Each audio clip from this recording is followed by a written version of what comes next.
All right, it's time for another 5 minutes. This time, my friend Dan Bertin joins us here on the show. Dan, how are you today? Hello, how are you? Good to see you. Hanging in there, man. All right, what's our topic going to be? Our topic today is the loss of reality show component of the NFL in the new playoff structure. Why I don't like it. This is a heck of a twist. I can't wait to see what we have in store here for the next 5 minutes. All right, I will put 5 minutes on the clock, and here we go. I'm going to start with my opinion. I love it. I like more teams being in the playoffs under this new format. 7 in each conference. Give me that extra wild card all day long. The Rams and Steelers probably, well, they might like it going forward, but they didn't like it for last year because they would have. They would have been the teams last year. Yep. Exactly. So, but going forward, you give me an extra football game in each conference. I'm not going to be upset about it, but you have a wildly different take on this. I do, and I'm like you. I generally speaking would love more football, of course, as always. But here's the thing: having come out of the reality TV world of working over in ABC, there's 4 buckets of programming that we do. One is called Spectacle, which is like Dance with the Stars or American Idol, where it's just a big train wreck and you can't stop watching it because it's what it is. 2 is something like Human Emotion, so like Extreme Makeover, where you're just in it for the big cry or the big laugh or the big whatever emotion, Okay. and that's it. That's what you're there for. 3 is Group Dynamics, which is like Big Brother or Amazing Race, something where you're playing along and you're kind of watching the people who are talking over each other and their interactions, and you're just watching for people just butting heads against each other. And then 4 is Gameplay, which is all your game shows, something like Amazing Race, where you are capable of like doubting what's going on or saying, I wish they would try this tactic instead. And the NFL, to me, is the greatest reality show of all time because it's the only thing out there that hits on all 4 of those buckets. It's got the spectacle, it's got the human emotion, it's got the group dynamics, and most of all, it's got the gameplay.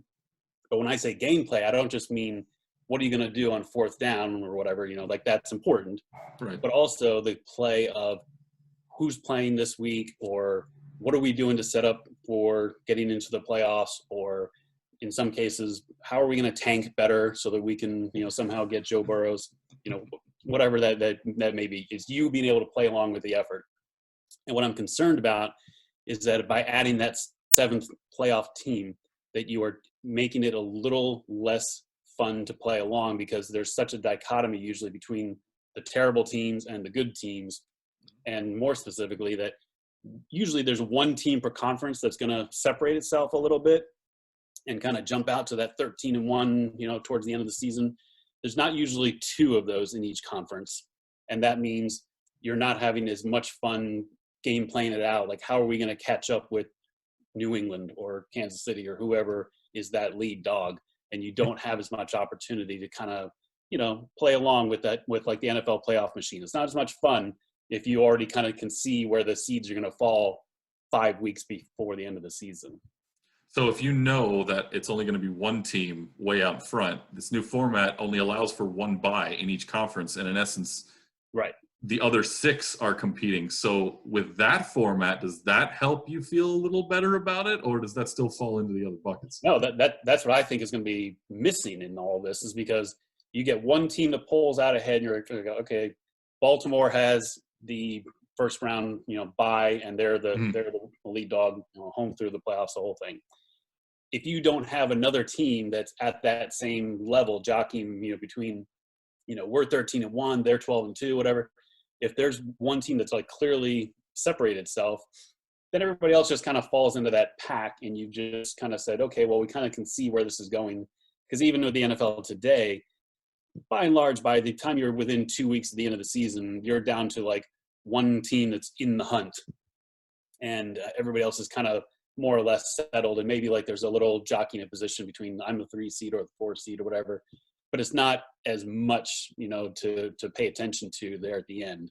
And I remember one season years ago where there were so many teams vying to be in it right at the end, that there was one game, I can't remember, it was the Packers and a different team that was trying to actually outscore each other in the final game, because that wound up being the tiebreaker because things were so, convoluted that way.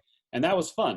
That was the kind of thing where you're watching literally right up until the last minute of the last game on the last weekend, to figure out how it's all going to fall together.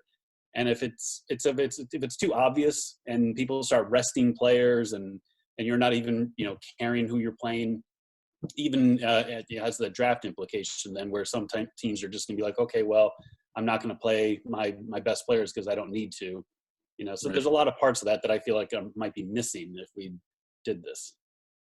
Well, there you go. We came just a few seconds short of 5 minutes. We're going to make it right on time because I just dragged it out a little bit. But I like your opinions. I like the idea. Those final 6 teams are basically going to be the ones jockeying if somebody gets way out front. So if we get to see football played this season, we'll see if your prediction comes true. Dan, thanks so much for joining us here today.